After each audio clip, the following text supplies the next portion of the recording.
everybody, and welcome to the Women's Soccer Show. I'm Sarah. And I'm Helen. And I'm Allie. Hello, both of you. Hello. Hey. Smiling faces. For everybody who's listening, we've sorted our audio issues. We apologize for last week. Allie's mic broke, but we're back and we're up and running. Before we start talking about soccer, because we've got a lot to talk about, international, WSL, and NWSL we will be covering in this episode, I want to call Helen out because she sent me an idea of how she's going to handle her WhatsApp messages. And no offense, I think it's the dumbest thing I've ever heard. And I just kind of want to get a poll from the listeners on if they think this is genius or really stupid. Okay, I really love this. Do you want me to explain what I want to do? Yes, I do. Okay, so I'm very overwhelmed, and I feel like the world is starting to accept mental health as a real thing. And I get very overwhelmed with WhatsApp.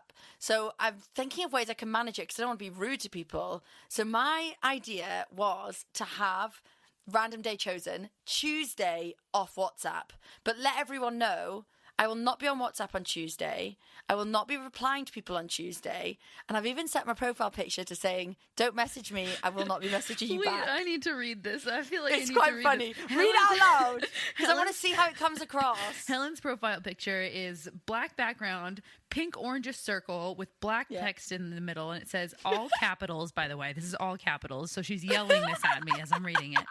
I won't be responding on WhatsApp on Tuesdays or replying to messages sent on Tuesdays. Please wait until Wednesday to message me, smiley face, because she's been yelling at me, so she had to include a smiley face. This is just to have a day off social media. Phone me if you need me. Thanks, X. Which I think is like a kiss. A little kiss. A kiss is not really a Helen thing to do, but I felt like it needed a kiss because it's quite a punchy thing. Because you yelled at me, yeah. I know. I realise now I probably shouldn't have done the yelly writing. I chose it on Canva. Yes, that is a Canva image. Allie, talk to me. What are you thinking? I think you're just going to be overwhelmed on a Wednesday. Yeah. Fuck's sake! Because no one's going to pay attention to that. Oh my God. That's exactly what I said. It's like when you put an out of office on and then you come back and like you've got a million and one emails that you don't need. True. This is so true. Yeah. Do you know what though? I just feel like, I was saying this to Sarah earlier, and this is a message to all our listeners out there. I feel like it's okay to be like, I do not want to give you my time right now because I need my own time to actually manage my own headspace. Do you know what I mean? Like, you know, you just like, someone's like, oh my God, guess what? I've got some news. Or, oh my God, can you help me sort out my problem? Sometimes I'm like, no, I mentally need to sort my own problem out. I'm falling apart over here. So my solution to that is either not responding, which is mean, but so you know what, whatever, or just being like, hey, yeah, thanks. I'll can't deal with this now. I'm busy. I'll get back to you whenever.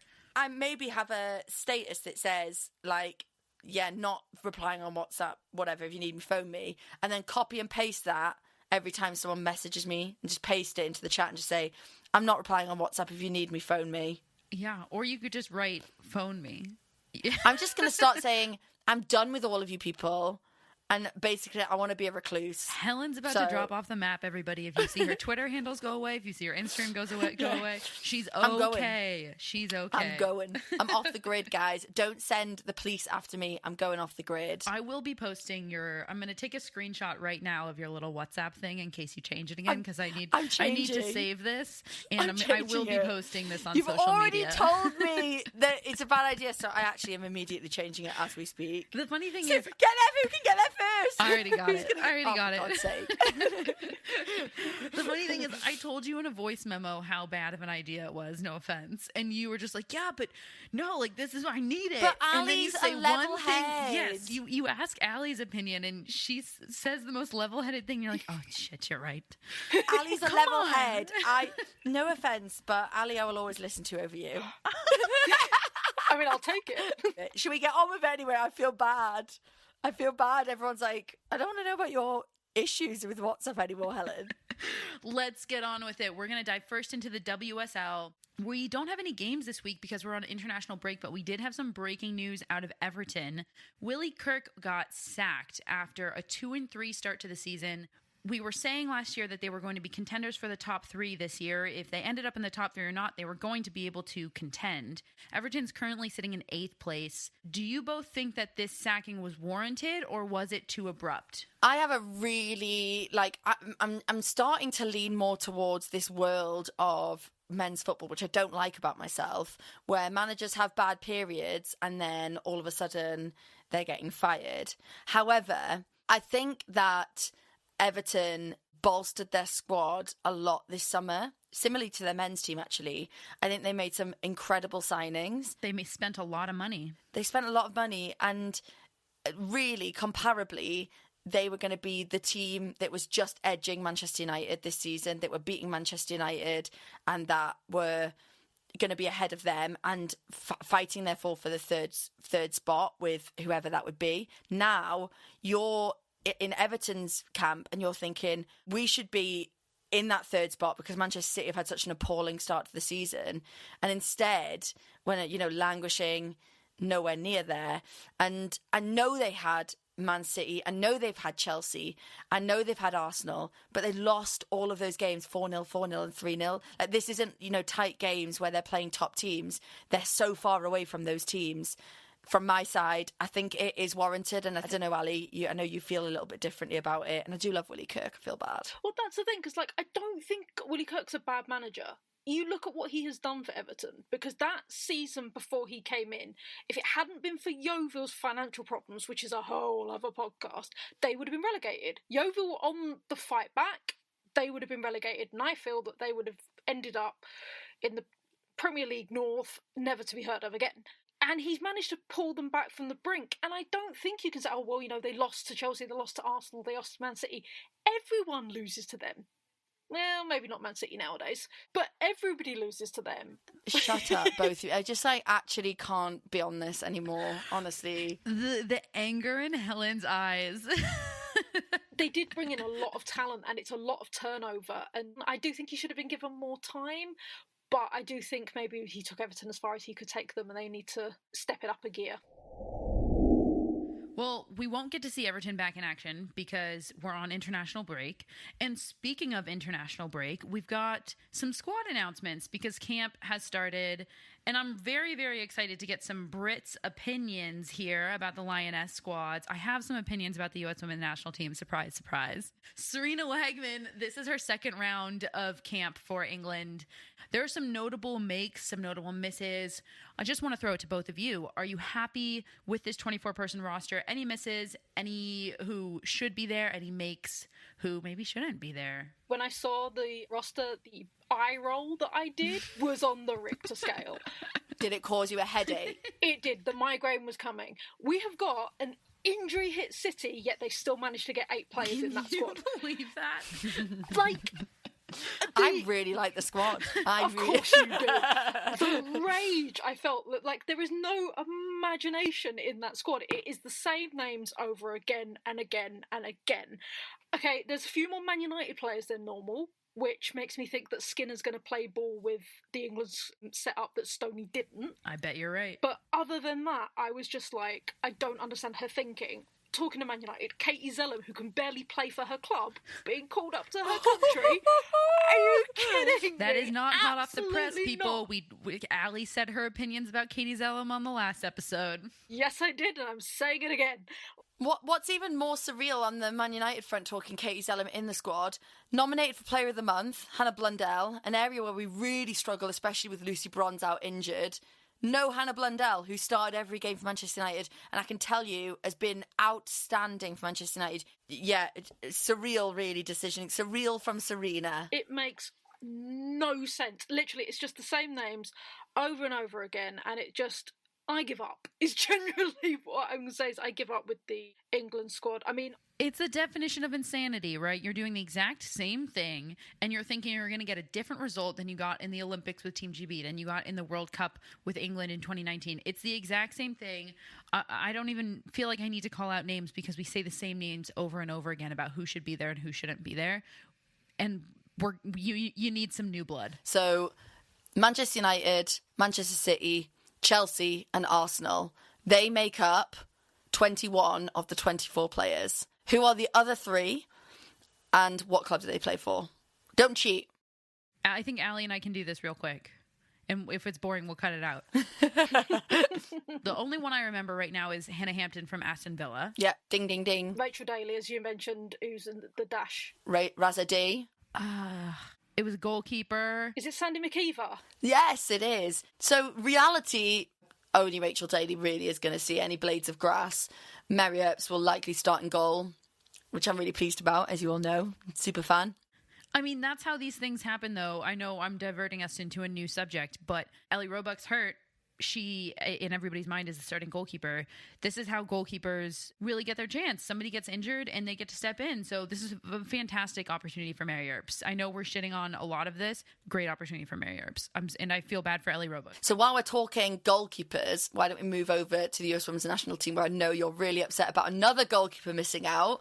Vlatko's campaign for 2023 has begun. It's not where, you thought it would start, and the picks have happened. Sarah, what do you make of them? I feel like there are so many similarities between what you all just said about the England squad and what I'm about to say about the U.S. Women's National Team, because it is the same thing over and over again. And I think what hurts the most this time around, and it's like, why do we keep expecting something different? And then we have this conversation every single time this rolls around. But I think what's different about this time is that we've been in major tournaments, right? We've been in the World Cup. We've been in the Olympics. There wasn't time to rebuild the squad. We understood that. And the whole time in the lead up to the Olympics, we were saying, okay, but after the Olympics is when they're going to have to kind of wipe the slate clean, bring in some new blood, and restart, essentially. And then you look at these squads and you're like, well, this isn't restarting at all. I know this is Carly Lloyd's, like, quote unquote farewell campaign or whatever they're calling it, but I am pissed off that she took the spot in this lineup, in this roster, of somebody like Midge Purse, who really deserves to be getting better in these camps and playing with the national team like that. It really, really gets under my skin. And it's all for like a show. The reality is, you guys will be kicking yourselves if this means this is an opportunity for you guys to get better. If this means that you miss out on a trophy come next few years.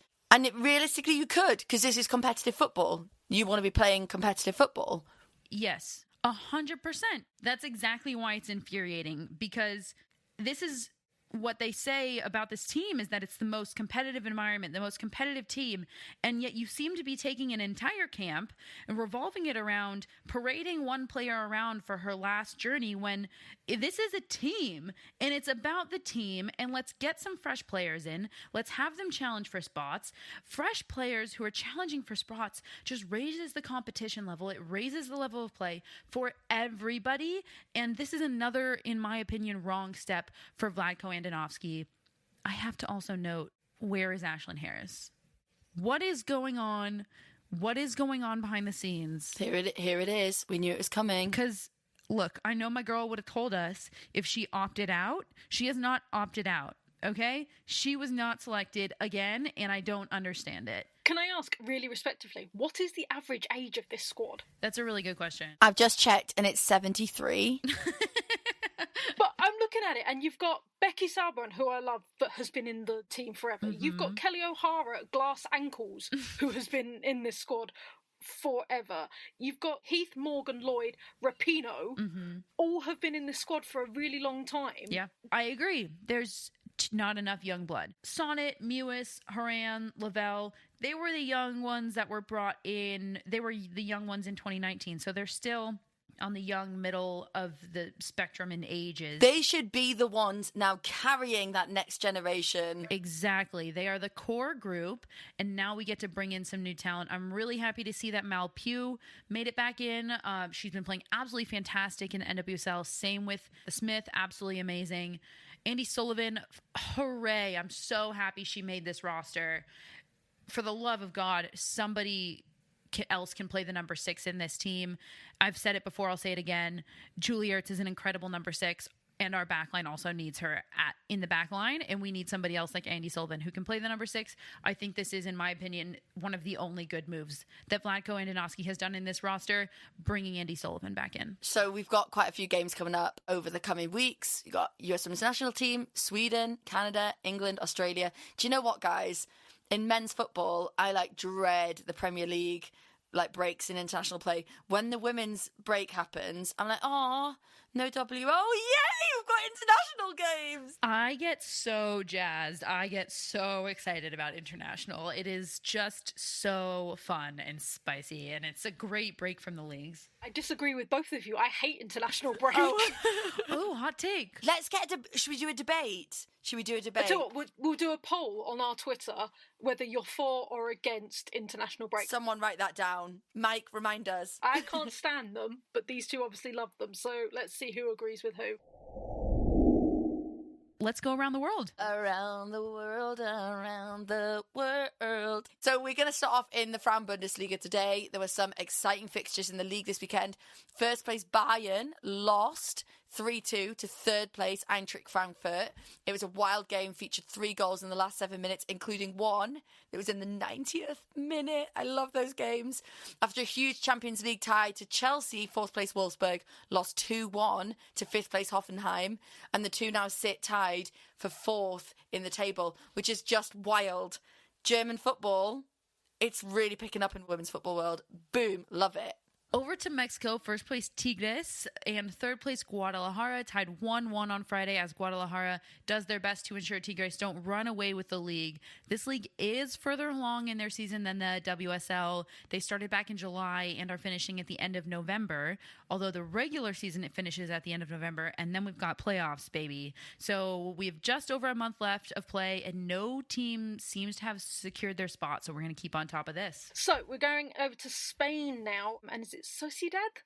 Please forgive my pronunciation. The one club who is sitting tied with Barcelona at the top of the table lost on Sunday to fourth place Levante 1-0 in an intense game that included an early red card for Sociedad in the 38th minute and a crushingly late goal for Levante in the 89th minute. We're seeing too many cards in this league. Last year it hasn't been the same this year, so hoping it stays that way. So I'm going to leave you guys here to go talk about the NWSL, but I just want to say one thing before I go. No, cut her off. Portland! Shut up. How do you kick her out of a meeting? How do you kick somebody out of a Zoom meeting? I'll see you guys on the flip side. Have you checked out Total Football Analysis yet? TotalFootballAnalysis.com provides researched analysis on loads of football games, including women's football. Want to know why Miedemar scores so many goals? Do you want to explore how City have turned it around this season? Head over to TotalFootballAnalysis.com and sign up to learn more about the beautiful game. We have a special discount for listeners of the Women's Soccer Show. At checkout, type WOSO10 to get a full year for €10. That's €40 off the yearly subscription. Head over to TotalFootballAnalysis.com and type WOSO10 at checkout. To the NWSL because I'm so excited because shit is getting wild over here. Allie won't say that, so I'm going to say it. This table is absolutely on fire. It is so exciting. I feel like I just can't even miss a game. Yeah, no, absolutely. There's no denying that it's one of the most competitive leagues at the moment. Most teams only have one game left, so the only one that is guaranteed is Portland. After their win, they've got, is it the Shield? See, this is the American system. They're not the only ones who are guaranteed a spot in the playoffs, but they're the only team who knows which spot they will land in, if that makes sense to any Brits. So they know that they're going to be the number 1 seed going into the playoffs. There are 2 other teams that know that they will be in the playoffs, but they don't know what seed that they're going to be. Okay, so 3 of the playoff spots are still up for contention and 1 of them will miss out. So we're going to talk about the Portland winning game that happened, which was Portland versus Houston. Yeah, this was an interesting game. I was watching it, and the commentators were really heavy on the side of Portland and basically saying that Portland deserved to be winning this game. And I fully disagree. For me, this game was a tale of two halves, if you will. The first half was completely Portland, and they had all of the possession and they had all of the opportunities. And the second half was a complete swap, and Houston had all of the possession and all of the opportunities. And you look at the stats for this game, and it tells that story. Possession was pretty much equal. Shots were pretty much equal. But both teams had a ton of shots. It was really open, really, really fun. Portland as a whole, quite frankly, they don't look super cohesive, especially on defense. They spent the entire second half defending, and they were not cohesive. And I will say the big standout was that they look a little bit tired. It's like they're a first-place team that hit their form and hit their stride mid-season, and now they're just kind of like riding the wave down and teetering off. And I know a few weeks ago I picked them to go all the way. I don't actually think that they're going to win the championship this year, even though they are the number 1 seed. Is it a bit like what we were talking about with the US national team in the fact that the average age is slightly higher? A little shall bit. We say? I feel like I think that's part of it. They have a lot of older players on their team. I also think a part of it could be their coach, Mark Parsons, has already announced a while back that this was going to be his last season at Portland. He's going to go coach the Netherlands national team, but sometimes that can really deflate a team if it's not handled correctly.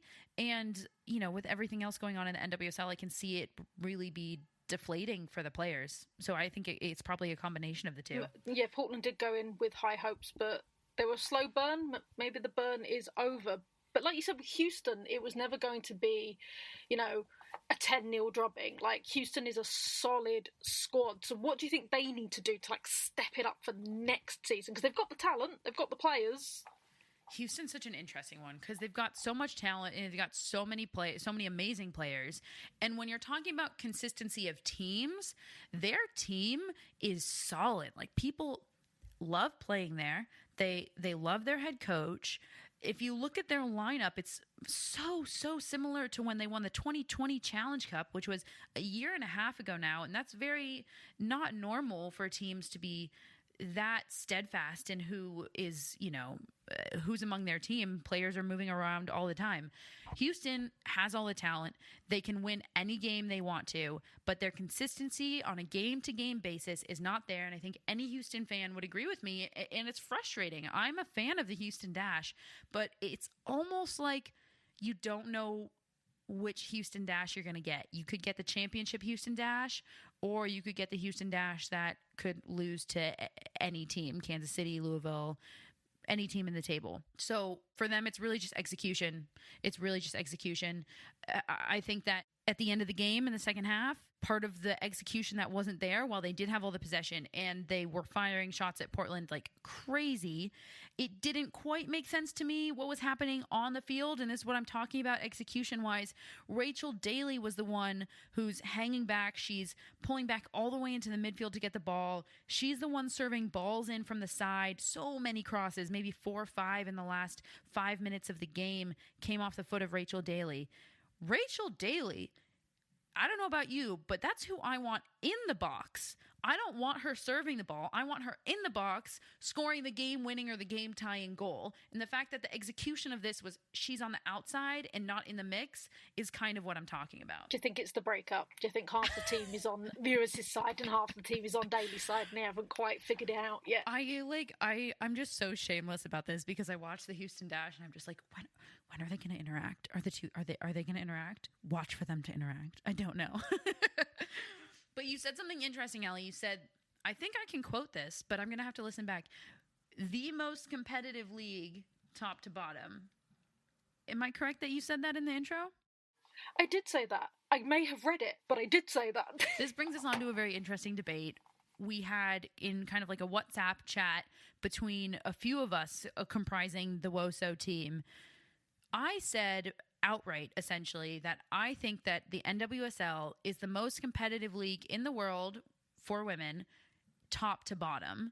and that it doesn't get the credit it deserves for that. Now, I want to specifically note here that I am not saying that this is the best league, because it has its massive, massive issues and probably is one of the worst leagues. I'm saying that, speaking strictly competition-wise, at any day, at any given time, any team in this league can beat any other team, and it is not too much of a shock. You don't see that in other leagues. There are games in the WSL that I simply won't put on because I know what the result will be, and it is that result 100% of the time. Do you agree with this statement that it is the most competitive league in the world, top to bottom? No, because as we pointed out in the WSL, West Ham beat Man City. That weren't meant to happen. Yeah, but that's one game, and that's two middle-of-the-table teams. I'm sorry, we're 5 games in. City's a middle-of-the-table team. They just are. I do think that they are the most even league. Like you said, like top of the league is currently Portland. They could be beaten by the Pride on any given day or held to draw and things like that. I think the reason it's not given credit is it's too insular. And it's not, because, I mean, you've mentioned about the fact they can't compete in the Champions League. I don't think it's the Champions League. I just think you only ever see them play each other. That's it. And you don't have, like, a secondary league where, like, things like that. It's literally those 10 teams. That's it. That's the only teams you've got. So they play each other all the time. And I think that's where the credit's not given, because you only ever play each other. Like, what kind of challenge is that? Well, it's a great challenge when you have some of the best players in the world on all of the teams, right? No.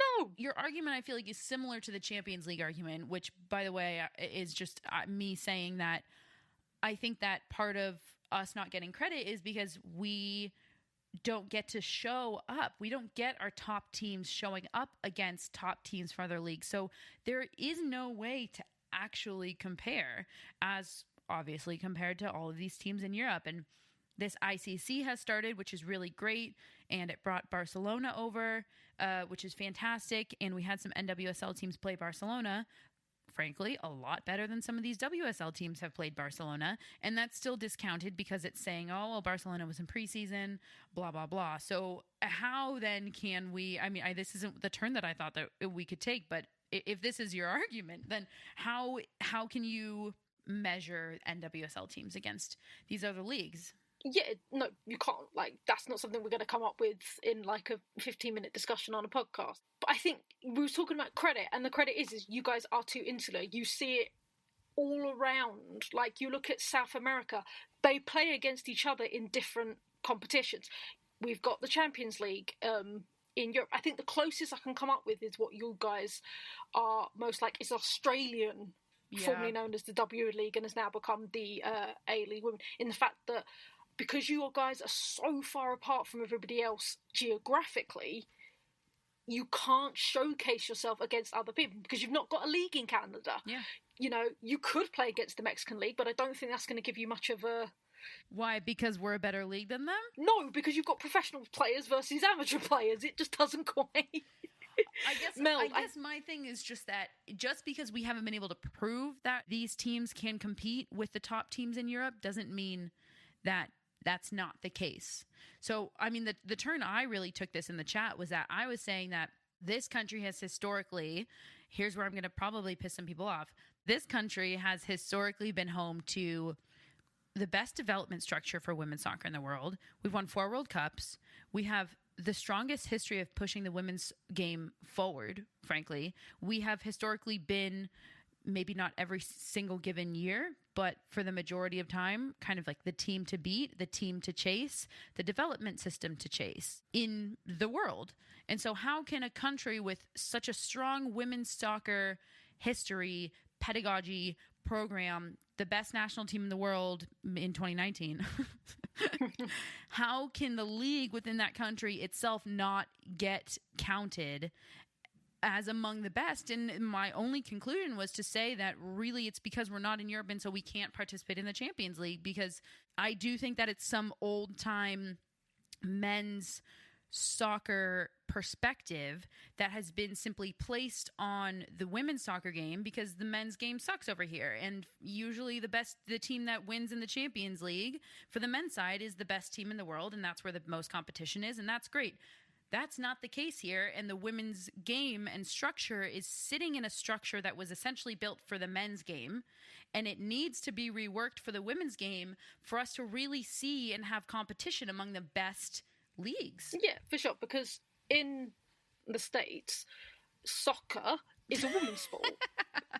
You know how painful it was to say that.